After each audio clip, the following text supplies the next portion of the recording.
Hello board students, कैसे हैं आप सब लोग। आई होप आप सब बढ़िया होंगे। This side Mohit senior, welcome back to our YouTube channel. और आज की वीडियो के अंदर हम बात करने वाले हैं फिजिकल एजुकेशन को लेकर। बहुत सारे बच्चे ऐसे हैं जो पूरा साल भर फिजिकल एजुकेशन को सीरियस नहीं लेते हैं और लास्ट मोमेंट पे उनको समझ नहीं आता कि फिजिकल एजुकेशन को जो हम कैसे कंप्लीट करें, कैसे अब कम टाइम में अपने सिलेबस को कंप्लीट करें। तो बच्चों आपको बिल्कुल भी टेंशन नहीं लेनी है। आज की वीडियो के अंदर मैं आपको बताने वाला हूं इस टाइम के अंदर आपको फिजिकल एजुकेशन का जो सिलेबस है वो कैसे कंप्लीट करना है, अपने पेपर को कैसे अटेम्प्ट करना है, कौन से चैप्टर्स को टारगेट करना है। इस वीडियो को देखने के बाद जिससे आप सिर्फ पास ही नहीं होगे फिजिकल एजुकेशन के अंदर, आपके इवन अच्छे नंबर भी आएंगे। सब कुछ मैं A to Z आपको स्ट्रेटेजी बताऊंगा इस वीडियो के अंदर, क्योंकि बहुत सारे बच्चे ऐसे हैं जिनके अंदर फिजिकल एजुकेशन जो सब्जेक्ट है वो ऑप्शनल में होगा। कुछ बच्चे ऐसे भी होंगे जिनका फिजिकल एजुकेशन जो सब्जेक्ट है वो मेन के अंदर आता है। तो चाहे आपका मेन सब्जेक्ट है चाहे आपका ऑप्शन सब्जेक्ट है, आपने बिल्कुल सीरियस होकर इस एग्जाम को देना है, बिल्कुल भी हल्के में नहीं लेना है। क्योंकि एट लास्ट मोमेंट पे जाके फिजिकल एजुकेशन जो अगर आपका ऑप्शनल में है तो आपका 5 मेन सब्जेक्ट रूल भी जो है वो कंसीडर होगा। जिनका मेन सब्जेक्ट है तो उनके लिए तो बहुत ही ज्यादा सीरियस होकर इस पेपर को जो वो देना पड़ेगा। लेकिन आपको टेंशन नहीं लेनी है। मैं आज की वीडियो के अंदर आपको सारे के सारे टॉपिक्स हम कवर करेंगे। कवर करेंगे कि क्या स्ट्रेटेजी रहने वाली है फिजिकल एजुकेशन सिलेबस को कंप्लीट करने के लिए, हमें स्टडी कैसे करनी है अभी इतने लेस टाइम के अंदर, कवर जो फुल सिलेबस है वो कैसे करना है इतने कम टाइम के अंदर, और आपका जो मेन चीज है आपको जो पेपर अटेम्प्ट करना है वो कैसे करना है। क्योंकि मेन चीज यहाँ पे आपके आके अटकती है। बहुत सारे बच्चों को इस चीज के बारे में पता ही नहीं होता कि फिजिकल एजुकेशन का पेपर जो वो कैसे अटेम्प्ट करना होता है, किन किन चीजों का जो वो ध्यान रखना होता है। तो अगर आपने पेपर अटेम्प्ट करना भी सीख लिया ना, तब भी आपके बहुत बहुत अच्छे मार्क्स जो वो आ जाएंगे। साथ में मैं आपको बता दूंगा कि आपको सिलेबस अब जो है कैसे कम टाइम में कंप्लीट करना है। ईच एंड एवरीथिंग के बारे में मैं आपको बताऊंगा। लेकिन जैसे कि मैंने आपको ऑलरेडी बता दिया कि इसके अंदर 5 मेन सब्जेक्ट रूल भी लगता है। और साथ ही साथ जो बच्चे फिजिकल एजुकेशन सब्जेक्ट को सीरियस नहीं लेते, एक चीज आपको और क्लियर कर देता हूं कि फिजिकल एजुकेशन जो क्लास 12th वाले बच्चों की आपका जो पासिंग क्राइटेरिया है वो क्लास 10 से बहुत ज्यादा डिफरेंट है। तो इस चीज को आप ध्यान से समझ लो। जिन बच्चों को क्लास 12 का पासिंग क्राइटेरिया बिल्कुल भी नहीं पता कि आपका पासिंग क्राइटेरिया सब्जेक्ट वाइज क्या रहने वाला है, तो प्लीज वो ये वाली वीडियो जरूर देखना। इस वीडियो के अंदर मैंने बता रखा है कि क्लास 10th एंड 12th दोनों का पासिंग क्राइटेरिया जो वो क्या रहने वाला है। बाकी 5 मेन सब्जेक्ट रूल के बारे में जल्दी ही वीडियो आपको मिल जाएगी अगर आपको नहीं पता तो। बात करते हैं फिजिकल एजुकेशन के होल चार्ट के बारे में कि इस फिजिकल एजुकेशन को हम कैसे जो है लेस टाइम के अंदर जो वो निपटा सकते हैं। तो बच्चों सबसे पहले हम फिजिकल एजुकेशन के हाईएस्ट जो हाई वेटेज वाले चैप्टर रहने वाले हैं उनके बारे में बात कर लेते हैं। पहले मैं आपको ये थोड़ा सा फ्लो चार्ट अच्छे से समझा देता हूँ। तो देखो बच्चों, इसमें हमारे पास टोटल 10 चैप्टर यानी कि 10 यूनिट जो वो आने वाले हैं। तो जिसमें से सबसे हाई वेटेज वाला चैप्टर जो है वो हमारे पास रहने वाला है यूनिट 8 यानी कि बायोमैकेनिक्स एंड स्पोर्ट्स, जो कि आपका रहने वाला है यहाँ पे 10 मार्क्स का। और 10 मार्क्स वाले चैप्टर को सबसे ज्यादा हर एक बच्चे ने जो वो टारगेट करना ही करना है। और ये सबसे ज्यादा इजी चैप्टर भी है। सिर्फ आपको स्पोर्ट्स के बारे में पढ़ना है। ऑलमोस्ट हर बच्चे को स्पोर्ट्स के बारे में नॉलेज होती ही होती है। तो ये चैप्टर करना आपके लिए बिल्कुल भी जो है मुश्किल नहीं है। दूसरे नंबर पर जो हाईएस्ट वेटेज चैप्टर रहने वाला है वो रहने वाला है यूनिट 10, जो कि हमारे पास ट्रेनिंग इन स्पोर्ट्स। ये भी आपका स्पोर्ट्स के बारे में ही रहने वाला है। तो स्पोर्ट्स के बारे में मतलब आपके कह लो 2 चैप्टर्स हो गए, जो आपका 9 मार्क्स का आएगा टोटल। अगर दोनों को मिला के देखा जाए तो 19 मार्क्स आपके ये 2 चैप्टर जो वो कवर कर रहे हैं। तो और दोनों ही स्पोर्ट्स के रिलेटेड है। और स्पोर्ट्स के रिलेटेड मैंने जैसे कि आपको ऑलरेडी बता चुका हूँ, स्पोर्ट्स के रिलेटेड जो चैप्टर्स है वो बिल्कुल भी टफ नहीं होते हैं। तो आप इनको आराम से कर सकते हो। इसको आपको कोई दिक्कत परेशानी का सामना नहीं करना पड़ेगा इनको करते टाइम। उसके बाद नेक्स्ट हमारे पास जो चैप्टर है तीसरा, जो है unit 6 test and measurement in sports. ये भी आपका स्पोर्ट्स के रिलेटेड ही होने वाला है, जो कि आपका 8 मार्क्स जो है वो कवर करेगा। अगर हम तीनों चैप्टर्स को कंबाइन करें तो कंबाइन करने के बाद हमारे पास 27 मार्क्स बनते हैं। और 27 मार्क्स जो तीनों के तीनों चैप्टर आपके स्पोर्ट्स के रिलेटेड ही हैं। यानी कि आप कह सकते हो स्पोर्ट्स के अगर आप अच्छे से, जिन बच्चों को नॉलेज है तो उनके लिए तो बहुत ज्यादा फायदा होने वाला है। लेकिन जिन बच्चों को नॉलेज नहीं भी तो घबराने की बात नहीं है। ये बहुत ज्यादा इजी चैप्टर्स हैं। आप इन 3 चैप्टर को सबसे पहले जो है वो टारगेट करो कि इनके अंदर लिखना क्या है वो मैं अभी आपको थोड़ी देर में समझाता हूँ। पहले आप थोड़ी सी वेटेज समझ लीजिए। उसके बाद नेक्स्ट जो हमारे पास चैप्टर रहने वाला हाईएस्ट वेटेज वाला, वो हमारे पास 3 चैप्टर हैं जो जिनकी वेटेज इक्वलाइज रहने वाली है 7 मार्क्स, जो कि हमारे पास चैप्टर यूनिट 2 है यहाँ पे children and women sports.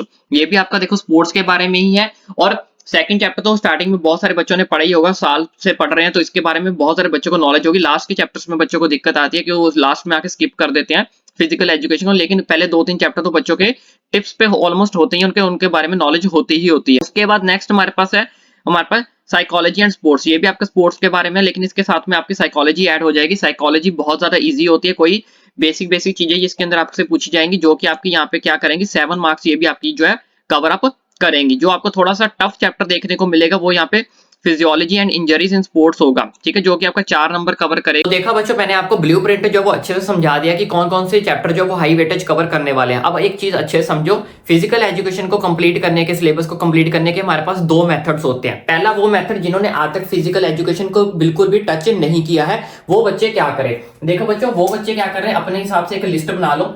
List आपको बनानी है जिसमें इजी चैप्टर्स को आपने सबसे पहले करना है। पहले इजी, फिर ठीक है, फिर थोड़ा सा डिफिकल्ट, फिर हार्ड डिफिकल्ट। इस हिसाब से आपने उसके हिसाब से क्या करनी है, लिस्ट बनानी है। यानी कि जो आपके हिसाब से इजी चैप्टर आप पहले उसको टारगेट करो, फिर उसके बाद इजी, फिर इजी, यानी कि करते करते जो सबसे हार्ड यानी कि डिफिकल्ट चैप्टर होगा उसको बिल्कुल आपको क्या करना है, लास्ट के ऊपर जो है वो रखना है। जिन बच्चों ने आज तक कभी फिजिकल एजुकेशन को टच ही नहीं किया, वो इस तरह से अपना जो है फ्लो चार्ट बना के, एक लिस्ट बना के उसको प्रेपरेशन कर सकते हैं। दूसरे वो बच्चे जिन्होंने पहले फिजिकल एजुकेशन थोड़ी बहुत ही पढ़ी हुई है, वो बच्चे क्या करें, वो बच्चे क्या करें, आप सबसे पहले हाई वेटेज को टारगेट करें। जितने भी हाई वेटेज वाले चैप्टर्स हैं, ठीक है, उनको आपने सबसे पहले टारगेट करना है। जो भी मैंने आपको समझाया है उसके हिसाब से आपको जो पहले 10 मार्क्स का चैप्टर है, फिर 9 मार्क्स का चैप्टर है, इस हिसाब से आपको अपनी लिस्ट जो है वो बनानी है। क्योंकि आपको क्या करनी है, रिवीजन करनी है। आप ऑलरेडी पहले एक बार जो है क्या कर चुके हो, फिजिकल एजुकेशन जो है वो पढ़ चुके हैं। अब वो बच्चे तीसरे नंबर पे जिनको सिर्फ क्या करना है,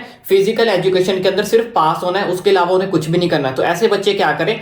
तो देखो बच्चों, ऐसे बच्चों के लिए सिर्फ 2 ही चीजें होती हैं। 2-3 चैप्टर आप इजी चैप्टर के कर जाओ, और 2-3 चैप्टर आप जो है, जैसे एक हाई वेटेड 10 मार्क्स वाला चैप्टर कर दो, एक 9 मार्क्स वाला कर लो, 2 चैप्टर आप इधर से कर लो।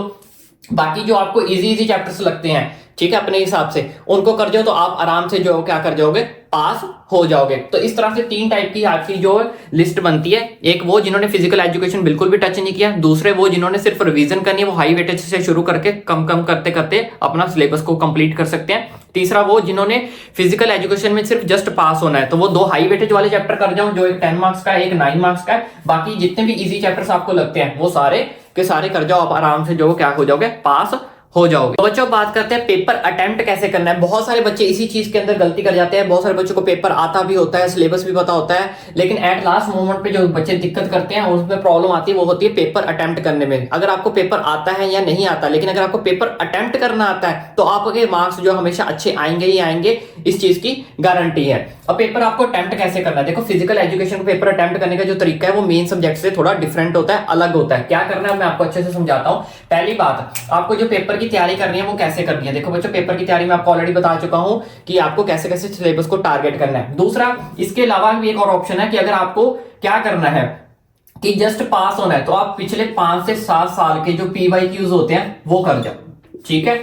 जिन बच्चों को सिर्फ पास होना है, अगर आप पिछले 5 से 7 साल के PYQ भी कर जाओगे, तो बच्चों आप आराम से पास हो जाओगे। पास होने में, फिजिकल एजुकेशन में आपको कोई दिक्कत परेशानी नहीं आएगी। और जिन बच्चों को बहुत अच्छे मार्क्स टारगेट करने हैं, उनको क्या करना है, सिलेबस तो कंप्लीट करना ही करना है, प्लस इस चीज को कभी भी जो है वो क्या करना, स्किप मत करना। कभी भी इस चीज को स्किप ना करना। किस चीज को, पिछले 5 से 7 साल के PYQ आपको हर हालत में कंप्लीट करने ही करने हैं। या फर्स्ट टाइम आप क्या कर रहे हो, फिजिकल एजुकेशन पढ़ रहे हो, आप हेडिंग्स को के ऊपर ज्यादा जोर देना, क्योंकि फिजिकल एजुकेशन के अंदर आपका जो है हेडिंग्स के ऊपर ज्यादा जोर जो है वो दिया जाता है। जैसे आपको लिखना है किसी फिजिकल इंप्रूवमेंट के बारे में, जैसे आपने लिख दिया फिजिकल इंप्रूवमेंट के बारे में, ठीक है। तो इंप्रूवमेंट, अब इंप्रूवमेंट क्या हो गया, आप एरो डालोगे, एरो डालने के बाद आप जितने मर्जी पॉइंट्स लिखते जाओ या फिर पैराग्राफ बनाते जाओ, ये चीज आपकी मैटर नहीं करती। मैटर ये करती है कि जो आपने यहाँ पे हेडिंग बनाया है, क्या वो सही है, क्या वो क्वेश्चन के रिलेटेड है या फिर नहीं है। यानी कि बेसिकली आपका जो हेडिंग है वो आपका सही होना चाहिए फिजिकल एजुकेशन के अंदर। उसके बाद आपने कितनी भी डिटेल लिखी है, कोई भी कुछ भी लिखा है, that is not matter. Physical education के अंदर ये चीज मैटर नहीं करती है। तो इसलिए जब भी आप फिजिकल एजुकेशन को पढ़ने बैठो, 2 चीजों को आपने बिल्कुल भी स्किप नहीं करना है। पहली, आपने प्रीवियस ईयर पेपर जो करके ही जाने हैं, चाहे आप क्लास के टॉपर हो, चाहे आपने टॉप करना है, चाहे आपने जस्ट पास होना है। PYQ आपने किसी भी बच्चे ने जो वो स्किप नहीं करने हैं। दूसरी चीज, जब भी आप फिजिकल एजुकेशन को पढ़ने बैठो, उनके हेडिंग्स को आपने हर कंडीशन के अंदर जो पढ़ के ही जाना है। मेन जो हेडिंग्स होते हैं, मेन पॉइंट्स होते हैं क्वेश्चंस के, आपको सिर्फ हेडिंग ही पता होगे, तब भी आप आराम से पास हो जाओगे। अंदर वाली चीज दोबारा रिपीट कर रहा हूं, वो चीज मैटर नहीं करती जितनी मैटर आपकी फिजिकल एजुकेशन के अंदर आपके जो है वो हेडिंग करते हैं। हेडिंग अच्छे से लिखो। लास्ट टाइम पे अगर आपके पास टाइम बचे तो इन चीज को अच्छे से क्या करके आओ, हाईलाइट करके आओ। पेंसिल से कर दो, कुछ पेन से कर दो, ताकि आपका लगे कि ये जो आपका हेडिंग किया गया है वो आपका 100% एक्यूरेट सही हो। इस चीज का आपको खास करके ध्यान रखना। तो ये होता है पेपर अटेम्प्ट करने की टेक्निक फिजिकल एजुकेशन के अंदर, बस आपका हेडिंग सही होना चाहिए। और जिन बच्चों को प्रेपरेशन अच्छे से करनी है, तैयारी वगैरह करनी है, वो मैं ऑलरेडी बता चुका हूं। हाँ, एक चीज को और ध्यान रखना, जिन क्वेश्चंस के फ्लो चार्ट है आप फ्लो चार्ट कर जाओ, ठीक है।